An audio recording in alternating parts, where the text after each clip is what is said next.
할렐루야. 오늘 이 새벽에도 동일한 하나님의 크신 은혜가 가득하기를 주님의 이름으로 축복합니다. 혼인잔치에 참여하게 될 사람이라는 제목으로 함께 은혜를 나누도록 하겠습니다. 오늘 예수님께서는 유대인들에게 천국이란 과연 무엇인가에 대해서 설명하고 있습니다. 아들을 위해 준비하는 혼인잔치와 같다라는 거예요. 혼인잔치. 왜 천국을 그렇게 비유하셨을까요?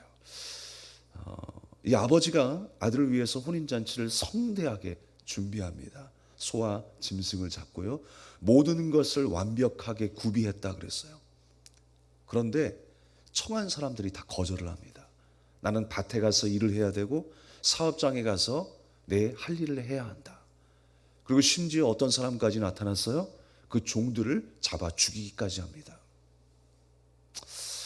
자기를 위해서 혼인잔치를 준비했다라고 했는데 마다한 거예요.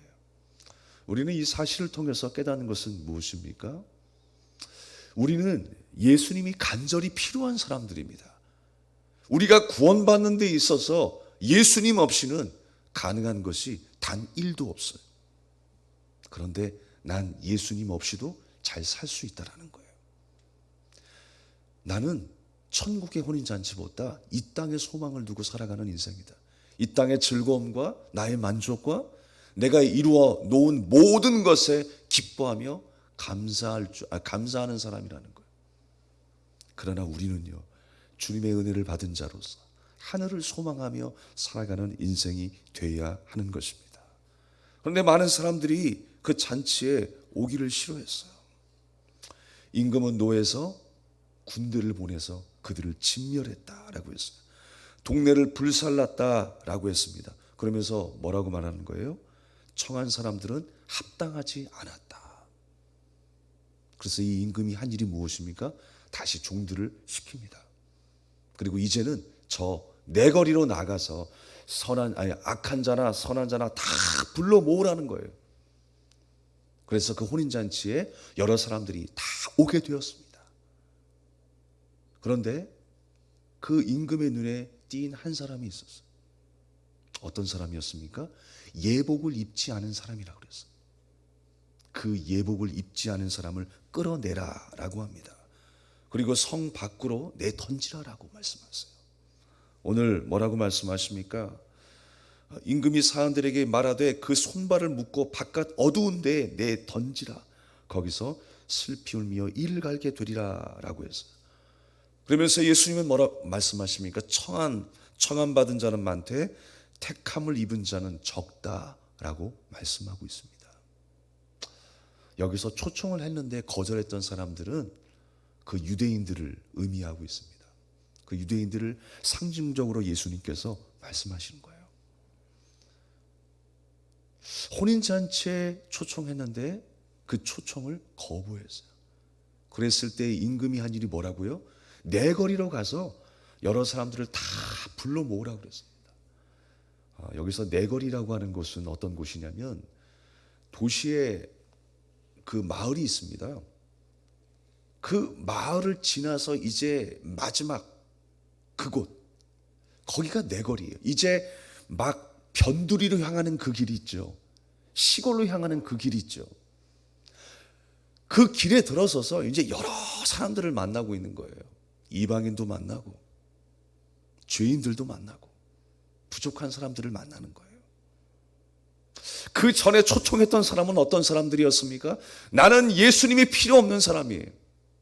나는 혼인잔치에 별로 관심이 없는 사람이에요. 하늘의 소망이 별로 관심이 없는 사람이에요. 내가 하는 일이 의롭고 내가 하는 일이 즐겁고 내가 하는 일이 다 맞다라고 생각했던 사람이에요. 그래서 그 초청에 응하지 않았다라는 거예요. 그런데 오히려 부족한 사람들, 성 밖에 있는 사람들, 인정받지 못하는 사람들이 그 초청에 응해서 혼인잔치에 들어왔어요. 사랑하는 여러분, 우리가 누구였습니까? 죄인들입니다. 성 밖에 있던 사람들이었어요. 이방인이었어요. 그런데 주님의 은혜로 그 부르심 앞에 순종하여 하나님의 자녀가 된 것입니다. 그리고 그 혼인잔치에 참여하여 기쁨을 누리게 된 것입니다. 누가 천국에서 누릴 자냐라고 말씀하고 있는 거예요. 누가 천국의 백성으로 살아가느냐, 그것을 예수님께서 우리에게 말씀하고 있는 것입니다. 자기 중심적인 삶이 아니라는 거예요. 혼인잔치보다 이 세상의 그 어떤 것들을 소중하게 여기는 사람이 아니다라고 하는 것입니다. 구원에 대해서도 자신은 의롭고 거룩하니까 나는 문제없어, 예수님이 필요 없어 라고 했던 그 유대인들을 예수님께서 지적하며 말씀하고 있는 것입니다. 오늘 그 유대인들은 어떤 삶을 살았습니까? 하나님을 부르기는 했어요. 그렇지만 하나님의 마음에 들지 않는 사람들이었습니다. 여러분, 우리가 하나님을 부르기만 하는 것이 아니라 하나님이 보시기에 합당한 사람으로 살아갈 수 있길 바랍니다. 오늘 내 거리로 나가서 악한 자나 선한 자나 누구든지 초청하라 라고 했습니다. 많이 모인 사람들 가운데 한 사람이 유독 뛰었어요. 그 사람이 누구입니까? 바로 예복을 입지 않은 사람이다 라고 했습니다.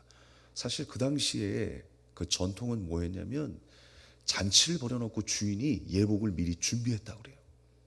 그래서 초청받은 사람들에게 그 예복을 나누어 줬어요. 그래서 그 혼인잔치에 참여하게 되었다는 거예요. 열왕기하 10장 22절 말씀에서도 궁궐에서는 예복이 미리 준비되어 있다는 걸 확인할 수가 있습니다. 이사야 61장 10절 말씀에서도 내가 여호와로 말미암아 크게 기뻐하며 내 영혼이 나의 하나님으로 말미암아 즐거워하리니 이는 그가 구원의 옷을 내게 입히시며 공의의 겉옷을 내게 더하심이 신랑이 사모를 쓰며 신부가 자기 보석으로 단장함 같게 하셨습니다. 주인이 준비하는 거죠. 준비한 그 예복을 입고 참여하는 거예요. 그런데 그 예복을 입지 않은 한 사람이 있었습니다. 그래서 임금은 그 사람을 끄집어내어 성 밖으로 내던지라라고 하는 것입니다.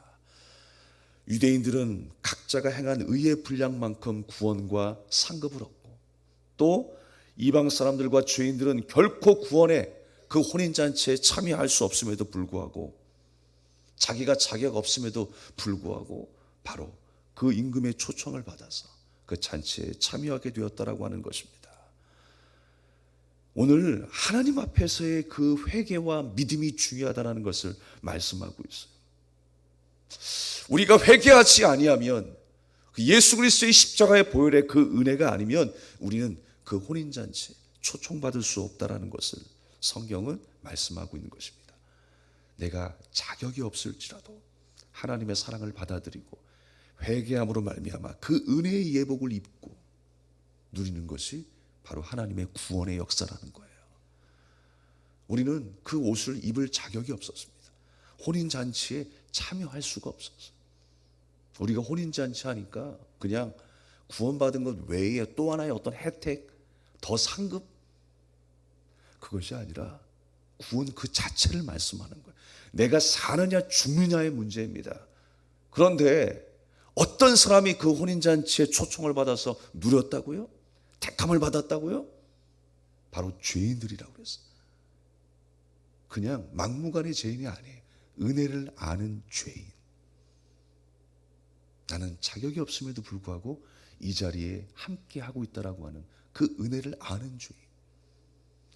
우리가 날마다 주님이 부르실 그 순간까지 하나님의 은혜를 아는 자로 살아야 할 줄로 믿습니다. 그런데 그 예복을 입지 않았다는 건 뭐냐면 자기 옷을 그대로 입고 있었다는 거예요. 자기의 옷을 여전히 입고 있었다는 거예요. 여전히 내가 옳다예요. 여전히 내가 이룬 모든 것이 자랑스러운 거예요. 그 한 사람, 그대로 입고 있었던 그 한 사람. 그러나 그 한 사람은 성 밖으로 내던짐을 당했다고 그랬습니다. 자신의 지식과 행위로 구원받기에 충분하다고 생각했던, 믿었던 한 사람이었어요. 사랑하는 여러분, 아직도 내 옷을 입고 있습니까? 내 옷을 내던져야 합니다. 그리고 예수님의 은혜의 옷을 입어야 합니다. 그래서 주님이 고난당하시고 죽으신 거예요. 우리의 모든 죄를 담당하신 것입니다. 우리의 죄의 옷을 내려놓고 우리가 구원의 그 세마포 옷, 예수 그리스도의 그 은혜의 옷을 입는 저 여러분 될 수 있기를 주님의 이름으로 축복합니다. 우리는 이 말씀을 접하다 보면요, 구원의 확신 때문에 고민을 많이 할 때가 있어요. 구원의 확실함이 뭘까요? 나 구원받았어, 구원받았어, 이렇게 몇 번 외치면 그 확신이 내게 들어올까요? 구원의 확신이라는 게 뭘까요? 상당히 괴로워하시는 분들도 있을 거예요. 과연 내가 구원받은 사람인가? 라고 고민하는 사람도 있을 것입니다. 살아가는 내 모습을 보면 아직도 멀었어, 영 아니야 라고 생각하시는 분들도 있을 거예요. 왜 구원의 확신이 왔다 갔다 할까요? 왜 그럴까요? 여러분 정말 구원 받으셨습니까? 내가 좋은 일을 했으니까 구원받은 게 맞을 거야, 그 순간에는 정말 확신이 있죠. 그런데 때로는 내가 실수해서 넘어져서 하나님이 나를 굉장히 미워하실 거야 라는 그 순간에는 긴가민가하죠. 여러분, 그것은 구원의 확신이 아닙니다. 나로서는 가능성이 아무것도 없다 그랬어요. 저는 예전에 왜 목사님들이 나는 무익한 종입니다, 무익한 종입니다 라고 하시는지 이해가 안 됐어요. 그래도 자존감을 가져야 되지 않을까? 성도로서, 하나님의 자녀로서 자존감을 가져야 되지 않을까? 맞습니다. 그런데 내가 종이라고 하지만, 내가 하나님의 일꾼이라고 하지만 자랑할 게 아무것도 없어요.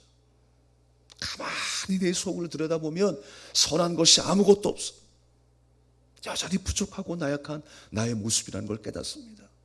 그런데 어떻게 자존감을 가져요? 그래서 주 안에서 기뻐하라는 거예요. 주님 때문에 내가 자랑할 게 생겼어요. 그렇지, 주님의 은혜로 하나님의 영광 앞에 서게 된 예배자, 내가 하나님의 자녀로 예배자로 설 수 있게 된 것 다 하나님의 은혜입니다라고 하는 그 고백이 너무나 아름다워요. 하나님이 그 사람을 보시고 합당한 자다라고 말씀하시는 거예요. 혼인잔치에 참여할 합당한 자, 바로 그 사람이 그 은혜를 아는 자다라고 하는 것입니다. 사랑하는 여러분, 우리의 옷을 다시 한번 내려놓아야 합니다. 예수님의 은혜의 옷을 입어야 됩니다. 구원의 확신이 수시로 흔들릴 때가 있습니다. 내가 뭔가 잘하고 또 산에 올라가서 며칠 동안 기도하며 내려올 때는 구원의 확신이 있는데, 그러다가도 성령 충만하다가도 우리가 교회 안에서 지체들과 한바탕 싸우면 어떻게 돼요? 내가 이러고도 구원받은 사람 맞나? 하나님 앞에 범죄하면 내가 정말 구원받아 천국에 들어갈 사람 맞나? 라고 생각할 때가 얼마나 많이 있습니까? 이런 식으로 감정에 흔들리는 우리의 모습을 보게 됩니다.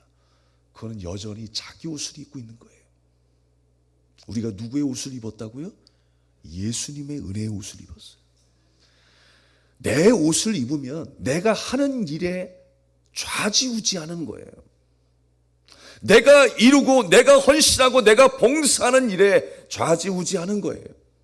그러나 구원은 나에게 있지 않습니다. 하나님에게 있어요. 우리가 나의 옷을 입은 것이 아니라 주님의 옷을 입었다라고 하는 그 생각, 그 믿음으로 우리는 사는 거예요. 그게 은혜이고 그게 믿음이고 그게 하나님 나라에 합당한 자다라고 말씀하십니다. 이 말씀은 예수님이 이 땅에 오셔서 꾸준히 하셨어요. 계속 하신 말씀이 이 하나님 나라의 말씀이에요. 무엇이 천국인 줄 아니? 누가 하나님 나라의 백성인 줄 아니? 이 말씀을 하신 거예요. 그런데 도무지 알아듣지를 못해요. 왜냐? 자기 옷을 입고 있기 때문에. 내가 한 일이 있지 않느냐? 내가 하나님 앞에 예배드린 일이 있지 않느냐? 드린 예물이 있지 않느냐? 헌신이 있지 않느냐? 나도 어려운 사람 도왔어. 이것만 기억하니까 여전히 자기 옷을 버리지 못하는 것입니다. 사랑하는 여러분, 우리가 아무리 고집센 사람도요, 사랑을 하게 되면 그 사랑하는 연인에게 모든 것을 맞추죠. 우리가 결국 우리에게 필요한 건 뭐냐면 하나님을 사랑하는 일이에요. 우리가 하나님을 사랑하게 되면 우리가 하나님 앞에 모든 것들을 다 맞추게 되어 있습니다. 그 순간 모든 것을 내려놓기 때문이라는 거예요. 아무리 자존심 센 사람도요, 사랑하는 연인과 함께 있는 동안에는 다 맞춰주고 싶은 거죠. 사랑하기 때문에. 손잡자라고 하면 손잡고, 영화 보러 가자라고 하면 영화 보고, 밥 먹으러 가자라고 하면 밥 먹고, 커피숍 가자라고 하면 커피숍 가고. 그 사람이 주관이 없어서 그럴까요? 아니죠. 자존심이 없어서 그럴까요? 아니죠.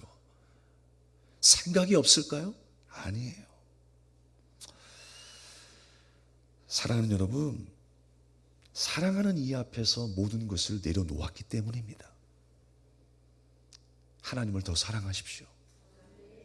하나님을 사랑하기 때문에 내 옷을 내려놓는 거예요. 우리는 수많은 흔들림 속에서도 하나님이 나에게 은혜를 베푸셨고 나를 끌고 간다라고 하는 사실을 놓치지 말아야 합니다. 오늘도 나를 인도하시는 주님의 그 세마포 옷을 입히시고 나를 혼인잔치에 인도하시라는 그 하나님의 계획을 깨닫고 우리는 믿음으로 순종하며 나아가야 하는 것입니다. 하나님이 나를 사랑하시고 나도 그 사랑 안에 감사하는 삶, 감사하는 마음으로 굳건히 서야 할 줄로 믿습니다. 그가 진짜 혼인잔치의 주인공인 거예요. 진짜 그리스도인인 거예요. 오늘도 한 사람의 그리스도인으로 사십시오. 하나님을 더 사랑하는 이 하루가 되기를 주님의 이름으로 축복합니다. 기도하겠습니다. 아버지 하나님, 오늘을 감사드립니다. 내 옷을 입고 있었지만 나는 아무것도 할 수 없음을 고백합니다. 그래서 주님이 내게 혼인잔치의 예복을 입혀주셨습니다. 예수 그리스도의 십자가의 구원의 옷을 입혀주셨습니다. 그 옷을 입고 그 구원의 혼인잔치에 참여하게 하셨사오니 날마다 하나님을 사랑하며 감사하며 내 것을 내려놓고 주님의 말씀에 맞추며 살아가는 인생이 되게 하여 주시옵소서. 살아계신 하나님, 우리가 주님의 은혜를 기억하고 날마다 감격하는 인생이 되기를 원합니다. 주 안에서 기뻐하게 하여 주시옵소서. 나의 안에서는 나의 것으로는 기뻐할 이유가 아무것도 없었습니다. 내가 잘났다라고 살았지만 나는 주님 앞에 무익한 종이었음을 고백합니다. 가능성 제로의 인생이었음을 고백합니다.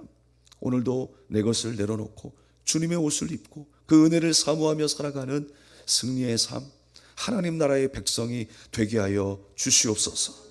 오늘을 향한 우리를 향한 하나님의 계획과 섭리가 있는 줄로 믿습니다.